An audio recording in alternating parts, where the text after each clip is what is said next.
Brighter morning, everyone. We are the group 4 and we're going to discuss some various topics.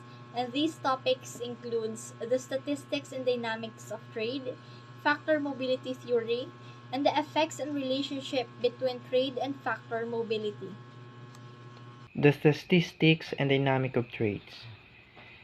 Product life cycle. A trade theory that states that the production of location of a certain manufactured products shifts as they go through their life cycles. The product life cycles consist of four stages: introduction, growth, maturity, and decline. So let's go to the introduction stage. The creation of new product or manufactured new products. In this stage, where the product is developed based or market research and exposed to the market because it was a new, which means the product is also new to the market. Sales are slow, and to push it higher, the company has to incur heavy expenditures and advertisement to make it appealing to the customers. So let's move on to the second stage, the growth stage. Sales growth attracts competitors to the market, particularly in other developed countries, which means that this stage, the customer or the developed countries begins to recognize the brand and the product, and its popularity begins to trend. At this point, customer has associated the brand identity with the product, thereby forming a loyal consumer base. So let's move on to the third stage, what we call maturity stage. Worldwide demand begins to the level of, although it may growing in some countries and declining in others, shakeout of producer may standardize production and increase importance of price as competitive weapon. In brief, this stage marks the culmination of the accelerated consumer acceptance of the product. Moreover, the market starts to show signs of saturation, and we see the sales slowing down, often due to the rise in competition.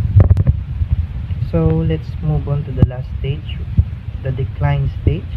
The market is developed countries decline more rapidly than those in developing economies, as affluent customers demand ever and newer products.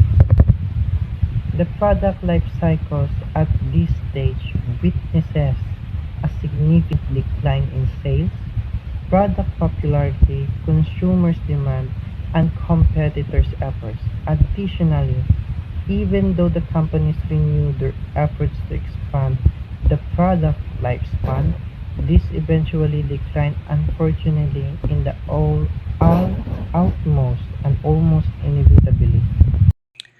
The diamond of national competitive advantage. The the diamond of national competitive advantage, it seeks to explain how governments can act as catalysts to improve a country's position in globally competitive economic environment. The diamond of national competitive advantage consists for future, the factor condition, demand condition, related and supporting industry, firm strategy, structure, and rivalry. So let's talk about the factor condition. Factor condition influence both the choice of tile meet consumers' demand and the choice of a certain country product location. It questions the factors about skilled labor, capital, technology, and equipment that available in that certain country in favorable terms. So let's move on to the second feature, the demand conditions. These features are the first feature in the theory, both PLC theory and country similarity theory shows that the new products that have from industry usually arise from the company observation of need or demand which has traditionally been in their home country, where the startup up production.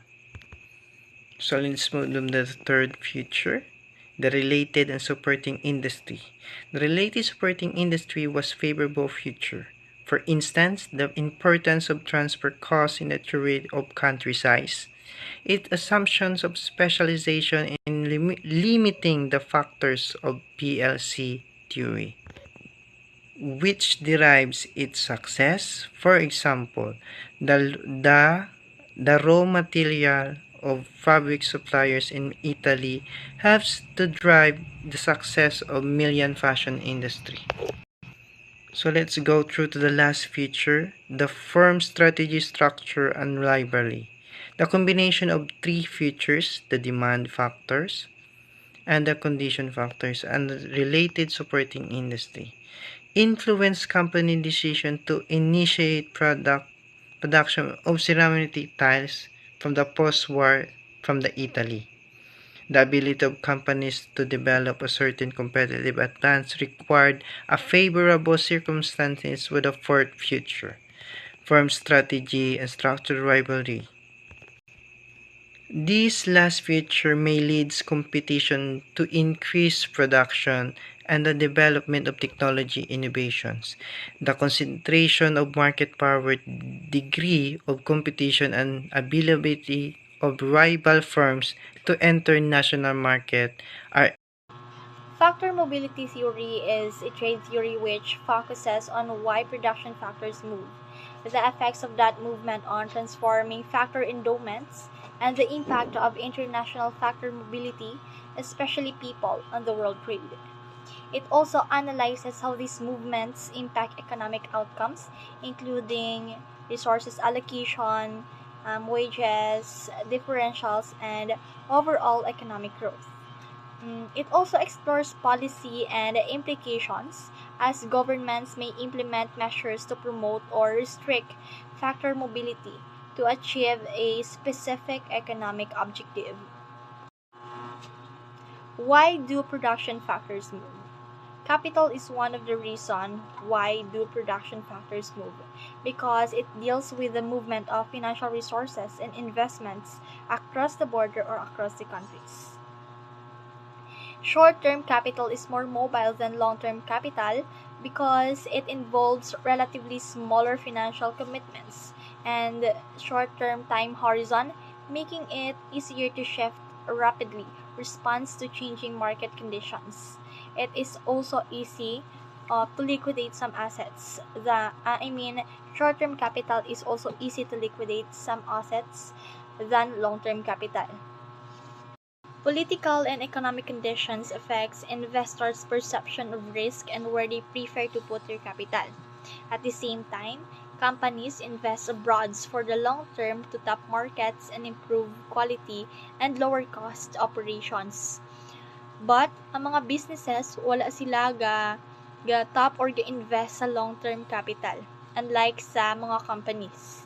Governments also give foreign aid and loans for non-profit organizations, donate sila money abroad to relieve worrisome economic and social conditions. Individuals also remit funds to help their families and friends in foreign countries. For example, if ang company sa high interest rate country, i-expect sila greater returns sa ilang capital investments. In a low interest rate country, it may transfer capital to the latter for higher profits. The mobility of short-term capital is really higher than long-term. Ang mo to ganihambal ko earlier, short-term capital is more mobile than long-term capital. Aside sa gihambal ko nga meaning kagaina, ang companies and private individuals are really prefer nila short-term capital instead of long-term capital because short-term capital is make them easier to liquidate their assets, turn into cash than long-term capital. On the other hand, political and economic conditions influence investors' risk perception and their choice of investments destinations. Lastly, Governments, non-profit organizations, and individuals also contribute to international capital movements, impacting factors endowments by offering foreign aid, loans, and remittance to elevate economic and social issues. Regardless of the donor or motive, the result affects factor endowments. People. People are generally less mobile or less movable, unlike capital, due to various barriers. Unlike funds or capital, which can be easily transferred by wire, people often face significant challenges when moving to other countries, like high transportation costs, the need for immigration papers, language barriers, and cultural dimensions, in which syempre when you move to other countries, you need to learn their language and their different cultures. But despite these challenges, people do migrate internationally, and migration has played a crucial role in globalization in history and continue up until now. For example, here in the Philippines, migration is a common phenomenon. As we all know, many Filipinos work abroad despite some kabudlay kag risk associated when moving to other countries. Like, bayaan din nila ila families para mag-work abroad kag para maipadala di sa family here in the Philippines kag they return home after na makasave enough money from their foreign employment. So this migration is primarily driven by economic reason, especially higher wages. Additionally, people do migrate for political reasons, including escaping persecutions or dangers of wars, and these individuals are known as refugees. They are typically part of the labor force in their countries. An example can be seen from the recent movement in Afghanistan. So a major factor of this movement among Afghans is the violence.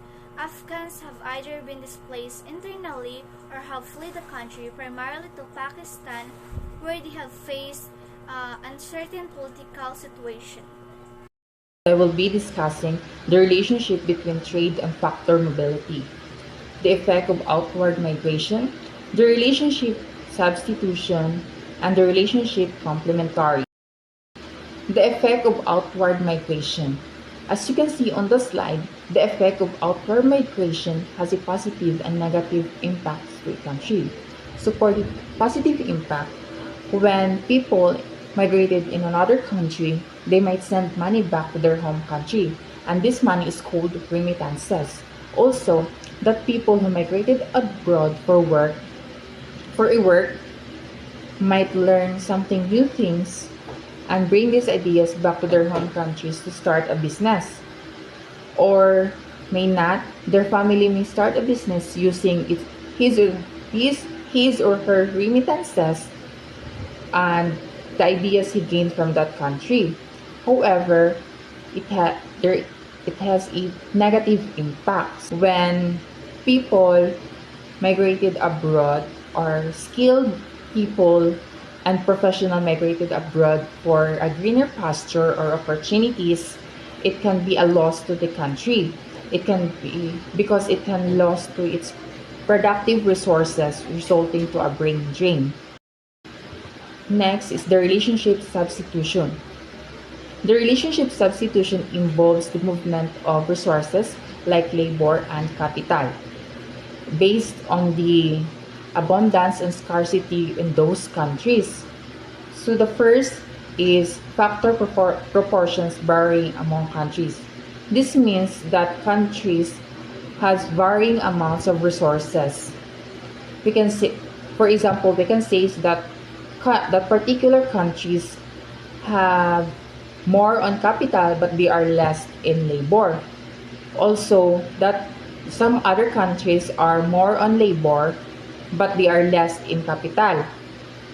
So the next is movement of abundant factors to scarcity. When a country has abundance of a particular factor, just like for example, they are abundance in labor, there is a pressure for a factor to move to a countries where it is scarce. For example, scarce in labor.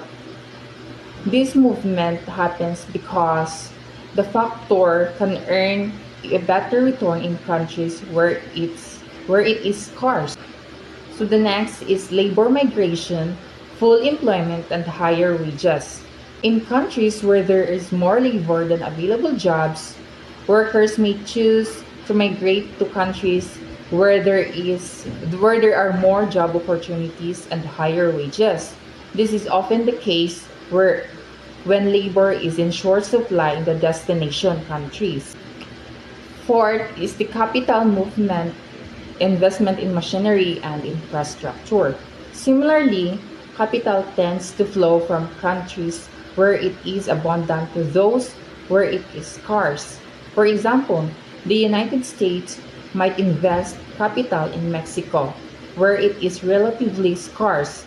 This investment can lead to the development of machinery and infrastructure that can make the imported labor more productive. So the last one for the relationship substitution is the restrictions on factor movements. Factors like labor and capital can move internationally. There are often restrictions in place, such as immigration restrictions and foreign ownership restrictions. These restrictions limit the full mobility of the factors between countries. Next is the relationship complementary. Relationship complementary, it is a relationship between companies' investments abroad, foreign immigrant communities, and the role of ethnic networks can stimulate exports from a home country. So first is the company's investments abroad stimulating exports. When companies invest in foreign countries, it often leads to increased exports from their home countries. For example, a car manufacturer based in the United States opened a factory in Mexico. To support this new operation, the U.S. company exports machinery, equipment, and components to its Mexican subsidiary. So this boosts exports from the US to Mexico. The next is exports among controlled entities. A significant portion of global exports occurs among companies, controlled entities such as from parent companies to subsidiaries and between subsidiaries. So these exports often rely on foreign investments. The third one is the role of foreign investments in exports. Foreign investments can lead to increased exports as companies establish operations in foreign countries and require supplies or components from their home countries. The last one is the ethnic enclaves and networks. Immigration often leads to the formation of ethnic enclaves, where communities from the same country or culture gather together. These enclaves create niche markets for imports from their home countries. For example, a Chinese immigrant community in the United States may create a market for specialty Chinese products, driving imports of these goods. Again, we are the group 4 and that's all about our topic today. I hope you learned something from us and thank you for listening.